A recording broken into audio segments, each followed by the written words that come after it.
안녕하세요. 활자연구소입니다. 오늘부터 함께 읽어볼 책은 조선정벌기입니다.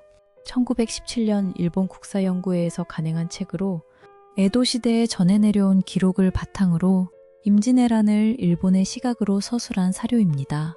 이 책의 원 저자는 에도 시대 유학자인 호리 마사오키입니다. 그는 임진왜란이 끝난 지 얼마 되지 않은 시기에 활동했던 인물로 전쟁의 기억이 아직 일본 사회에 남아있을 때 여러 전승과 기록을 바탕으로 조선 정벌기를 집필했습니다. 이 책은 1661년 간행된 것으로 알려져 있으며 역사 기록과 군담이 함께 섞여 있는 기록입니다. 그렇다면 왜 250년이 지난 1917년에 이 책이 다시 출판되었을까요? 당시는 일본이 대한제국을 병합한 지 7년이 지난 시기였습니다. 일본은 식민지 통치를 정당화하기 위해 역사 연구와 고문원 정리를 적극 추진했습니다. 오래된 사료를 수집하여 국사총서와 같은 총서로 출판했고, 이를 통해 일본의 역사와 국가관을 체계적으로 정리하려 했습니다. 이러한 고서 간행 사업은 학술적 목적도 있었지만 식민지 통치에 필요한 역사인식을 구축하는 역할도 했다는 평가를 받고 있습니다. 따라서 조선 정벌기는 두 시대를 동시에 보여주는 책입니다. 첫 번째는 임진왜란 직후 일본인들이 전쟁을 어떻게 기억했는지를 보여주는 에도 시대의 시각입니다. 지금 화면에 보이는 것이 조선 정벌기의 표지입니다. 가운데에는 조선 정벌기라는 제목이 적혀 있고 아래에는 일권이라고 표시되어 있습니다. 왼쪽에는 국사연구회 간행이라는 글자가 보이시죠? 이는 일본의 국사연구회가 오래된 역사책을 수집하고 정리하여 출판한 총서 가운데 하나라는 뜻입니다. 오른쪽에는 편찬과 교열에 참여한 여러 연구자의 이름이 적혀 있습니다. 이것은 개인이 출판한 책이 아니라 여러 학자가 함께 교정하고 편집한 학술 간행물이라는 점을 보여줍니다. 즉, 지금 우리가 읽는 책은 1917년에 간행된 판본이며 그 안에 담긴 내용은 에도 시대에 기록된 훨씬 오래된 문헌을 바탕으로 하고 있습니다. 이 한 장의 표지만 보더라도 이 책이 단순한 고서가 아니라 일본이 근대에 자국의 역사 자료를 체계적으로 정리해 간행한 사업의 결과물임을 알 수 있습니다. 이제 이 표지를 넘기면 100여 년 전 일본 학자들이 복원한 임진왜란의 기록 속으로 들어가게 됩니다. 자, 이제 진짜 떠나볼까요? 해제의 이 책에 대한 설명입니다. 조선 정벌기 13권, 이 책이 총 13권으로 구성되어 있다는 말이죠. 본서는 히데요시가 조선정벌의 시작과 끝을 상세히 기록한 것으로 내용은 본조 근대의 병란의 계략부터 붓을 들었는데 아케치 미쓰히데가 오다 노부나가를 시해한 사건부터 시작하여 아케치 미쓰히데를 토벌하고 마침내 군사권을 장악하였으며, 본격적인 이야기로 들어가서는 문록 원년 조선정벌 시에 군을 일으켜 병선의 준비, 군세의 비정, 제군의 소집, 군세의 도해로 부산, 동래, 경주, 충주 등의 전투, 한성을 공략하여 함락시키고 왕자 2명 체포, 평양성 전투, 명의 사신 내조, 결국 경장 3년에 철수에 이르기까지의 경과를 기록하였으며, 또한 그 사이에 있었던 오사카 성에서의 병환, 고노의 노부스케의 나고야 도착, 오토모 가문의 개혁, 후치다 스기마사 아내의 배신, 고야산 참배 등 수도의 대지진, 대불주조, 그리고 히데요시의 서거 등 여러 사건도 함께 수록하였으며, 이 책 제1권에는 저자 오마 사다스케가 쓴 간분 5년의 서문이 실려 있으므로 이 책이 편찬된 시대를 알 수 있다. 또한 제13권의 끝부분에는 저자가 이 책을 편찬하게 된 동기를 적어두었다. 그에 따르면 저자가 31살 때 히데요시를 기리는 앙코쿠지를 참배하였는데, 그때는 이미 세월이 흘러 세상이 크게 변하여 사찰은 황폐해지고 신을 모시는 의식도 매우 쓸쓸한 모습이었으며 이를 보수하려는 사람도 없었다. 이 광경을 본 저자는 깊은 감회를 금할 수 없었고, 히데요시가 세운 큰 공적을 후세 사람들에게 알리고 또한 그의 은덕을 오래도록 기리게 하기 위해 이 책을 편찬하게 되었다고 기록하고 있다. 저자 오마 사다스케는 우에스기 가문의 옛 신하였다.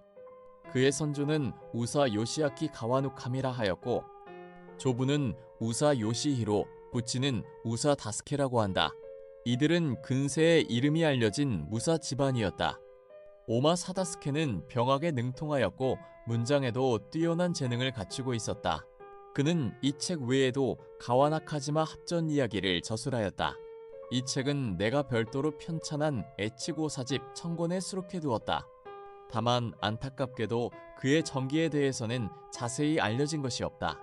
조선 정벌기라는 제목의 책은 같은 이름을 가진 것이 여러 종 있으므로 주의해야 한다. 이는 호리 마사오키가 지은 9권본 조선 정벌기와 혼동하기 쉽기 때문이다. 호리 마사오키의 조선 정벌기는 만지 2년에 출판되어 세상에 널리 유통되었다. 반면 오마 씨의 조선 정벌기는 필사본으로만 전해졌기 때문에 세상에 매우 드문 책이다. 그래서 나의 선친 마스나는 이 책의 말미에 다음과 같은 기록을 남겨두었다.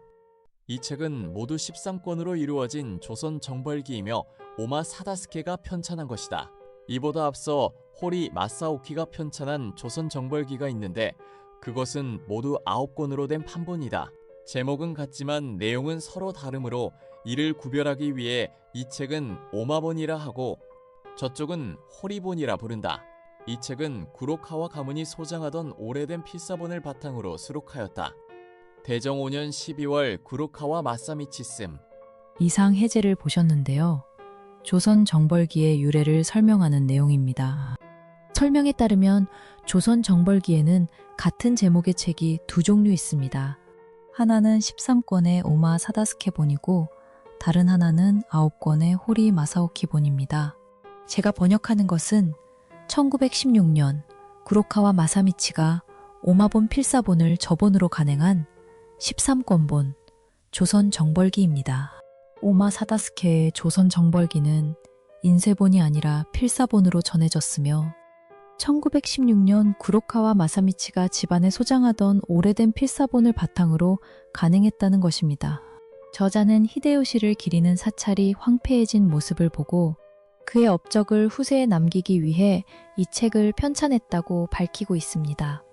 따라서 이 책은 일본 측의 시각과 가치관이 반영된 사료라는 점을 염두에 두고 읽을 필요가 있습니다. 이제부터는 이 책의 해제를 마치고 본문으로 들어가 일본인들은 임진왜란을 어떻게 기록하고 후세에 전하려 했는지를 함께 살펴보겠습니다. 법례 1. 원본은 모두 13권으로 이루어져 있으나 본편에는 제9권까지를 수록하고 제10권 이후는 후편에 수록한다. 이 문장의 어미는 읽기 쉽게 일부 보완하여 통독하기 쉽도록 하였는데 이는 이전의 편집 원칙과 같다. 그러나 특별한 의미가 있는 문자나 표현이라고 판단되는 것은 원본 그대로 두었으며 함부로 고치지 않았다. 목차 조선 정벌기 제1권 서문 제1 일본 근세의 전랑과 혼란 아케치 합전으로 히데요시가 장군에 임명되다. 호조 우지마사의 가문 이야기 오다와라성 함락 조선의 3사가 일본에 내조하다. 오슈에서 이키가 봉기하여 사누마성을 공격하다. 가모 우지사토가 후방을 맡아 이키를 토벌하다. 이키가 두 번째로 봉기하자 히데스구와 이에야스가 이즈미국으로 내려가 이를 평정하다. 조선 출병이 시작되다. 희쟁공 나고야성을 축조하다. 제2조선으로 출병하는 병선의 준비를 명하고 해군의 군법을 정하다. 조선으로 진군할 군세의 편성과 준비를 확정하다. 조선국의 유래, 조선인의 기원, 도요토미 히데요시가 서한을 류큐국에 보내다. 조선 원정을 위한 선봉군대가 교토를 출발하다. 제3 모든 군이 나고야에 집결하다. 일본군이 바다를 건너 조선을 공격하여 들어가다. 부산포 전투 고니시 유키나가가 부산포에 상륙하여 두 성을 함락시키다. 우키타 히데이에가 원군을 보내 고니시를 지원하다. 가토 기요마사가 웅천에 도착하다. 가토 기요마사가 경주성을 함락시키다. 구로다 나가마사가 금보근산성을 점령하다. 고니시 유키나가가 충주성을 함락시키다. 이양원이 패하고 조선의 수도가 함락되다. 일본군이 조선의 수도로 진격하여 들어가다. 제사 가토 기요마사가 조선의 두 왕자를 사로잡다. 가토 기요마사가 월량아 지역으로 진격하다. 지역의 옛 지명으로 월량아 또는 월량압으로 음역됩니다. 기요마사가 조선의 정동사 백낙장군을 사로잡다. 부록, 기요마사가 여승에 이르러 투입한 병력의 수. 구로다 나가마사, 선봉군, 일본군이 다시 조선으로 들어오다. 다테 마사무네의 수군과 고바야카와 다카카게의 진주성 전투. 제5 고니시 유키나가가 조선 국왕에게 서한을 보내다. 조선 각지의 전투와 평양 안정관 전투, 그리고 명나라 유격장수 사유격 의전사, 교토와 오사카에 여러 선교를 정비한 뒤 히데요시가 교토로 올라가다 히데요시의 선단이 여울에서 침몰한 일, 아카시 요지베에가 처형되다. 쇼군 이 다시 나고야로 내려가다. 사쿠라야마, 수원 등 여러 곳의 전투와 나카가와 이시에몬 노다이부 등의 전사, 고니시 유키나가와 심유경이 회담하고 명나라와 일본의 강화 교섭이 시작되다. 명나라 원군과 이여성 제독이 조선에 들어오다. 제육장군이 나고야에서 새해를 맞이하고 히데요시가 노를 연습한 일과 묘각지방에 관한 이야기. 수원 앵산 전투. 고니시 유키나가가 명나라 제독 이여성과 전투를 벌이다. 고니시 유키나가가 패전하다. 벽제관 전투에서 이여성이 패하다. 비젠의 우키타 히데이에가 나고야에 사신을 보내다. 안남부 장군이 일본군을 격파하다. 고노의 노부스케공이 나고야를 위문하다. 제7 가토 기요마사가 명나라 사신을 만나 담판하다. 여진족과 조선인이 교주성을 공격하다. 부록 가토 기요마사의 후일의 원한. 행주산성 전투. 일본군이 패전하다. 전주관 전투. 안남부성을 가토 기요마사가 함락시키고 구마 가전사하다. 명나라와 일본의 강화 회담. 일본 각 부대가 모두 집결하다. 아사노 단조와 구로다 조스이가 조선으로 건너오다. 구마가이, 리번, 미즈노 리사에몬이 조선으로 건너오다. 명나라의 두 사신이 나고야에 배를 대고 도착하다. 히데요시가 명나라 사신을 접견하다. 명나라 사신이 귀국길에 오르다. 분고의 오토모시와 아사다시 등이 영지를 몰수당하다. 조선의 성곽, 일본군이 이를 지키다. 제8 조선의 두 왕자가 가토 기요마사에게 서한을 보내다. 세가와의 송씨 여인과 정실 부인이 보낸 애정어린 편지. 진주성이 함락되고 아울러 목사에 관한 일. 왕증린 전사하다. 한산도의 수군 전투와 구루시마 이지모노카미 미치야스가 전사하다. 명나라 원군의 여러 장수가 왕성을 방어하다. 장군이 나고야에서 히로하타를 유람하고 명나라 제독 이여성이 명나라로 돌아가다. 제9 히데요시가 조선 진중에서 어서를 내리다. 사스마국에서 우메키타의 모반이 일어나다. 장군이 교토로 돌아오고 여러 다이묘가 상경하다. 안강부 전투. 일본의 사신 고니시 조안. 명나라 진영에 들어가 계책을 논의하다. 후시미성 축성과 공사. 히데요시가 요시노의 꽃놀이를 하다. 미노베 시로사부로 야마시로 고사이지가 조선으로 건너가다. 지금까지 조선 정벌기의 전체 구성을 살펴보았습니다. 목차만 살펴봐도 부산포 전투, 진주성 전투, 한산도 해전, 강화 교섭 등 임진왜란의 주요 사건들이 담겨 있음을 알 수 있는데요. 하지만 목차만으로는 알 수 없는 내용도 많습니다. 일본인은 이 전쟁을 어떻게 기록했고 어떤 사건을 강조했으며 어떤 인물을 높이 평가했을까요? 다음 편부터는 서문과 본문을 차례대로 번역하며 그 내용을 함께 살펴보겠습니다. 활자연구소였습니다. 감사합니다.